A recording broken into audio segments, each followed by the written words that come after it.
આપ ધારાસભ્ય ચૈતર વસાવાની ગેરહાજરીમાં ડેડિયાપાડાના પીઠા ગ્રાઉન્ડ ખાતે વિશ્વ આદિવાસી દિવસની ઉજવણી કરાશે।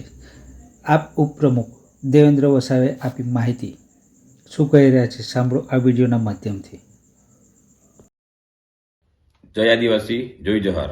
મિત્રો, થોડા દિવસ પહેલા સમાચારના માધ્યમથી 9 ઓગસ્ટ વિશ્વ આદિવાસી દિવસની ઉજવણીનો સરકારી કાર્યક્રમ ડેડિયાપાડા પીઠા ગ્રાઉન્ડ ખાતે રાખવામાં આવેલ છે તેવા સમાચારો પ્રકાશિત થયા હતા, જેના કારણે લોકોમાં મેસેજ ગયો હતો કે આ વર્ષે વિશ્વ આદિવાસી દિવસ ઉજવણી સમિતિ દ્વારા આયોજિત કાર્યક્રમ પીઠા ગ્રાઉન્ડ ડેડિયાપાડા ખાતે નહીં ઉજવવામાં આવે, પરંતુ વિશ્વ આદિવાસી દિવસ ઉજવણી સમિતિ ડેડિયાપાડા દ્વારા 9 ઓગસ્ટ વિશ્વ આદિવાસી દિવસની ઉજવણી માટે પીઠા ગ્રાઉન્ડ ડેડિયાપાડાનું પરમિશન પહેલેથી જ મેળવી લીધું હતું, જેથી આજરોજ સરકારી વહીવટી તંત્ર દ્વારા વિશ્વ આદિવાસી દિવસ ઉજવવા માટે સમિતિને પરમિશન આપ્યું છે, જેથી દર વર્ષની જેમ આ વર્ષ પણ કાર્યક્રમ યથાવત રહેશે। વધુમાં ધારાસભ્ય ચૈતરભાઈ વસાવા સાહેબનો સંદેશો છે કે 9મી ઓગસ્ટ વિશ્વ આદિવાસી દિવસ, ભલે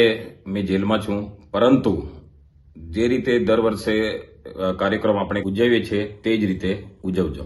સાથે સાથે આપણા જે હક છે, અધિકાર છે અને યુવાનોમાં જાગૃતિ આવે, સમાજમાં જાગૃતિ આવે, સાથે સાથે જે આપણી સંસ્કૃતિ જળવાય એના માટે સંદેશો છે કે 9મી તારીખ આ કાર્યક્રમ ધૂમધામથી ઉજવાય। દરેક યુવાનો, વડીલો, માતા બહેનોને અમારું એક ડેડિયાપાડા ખાતે ભાવભીનું આમંત્રણ છે।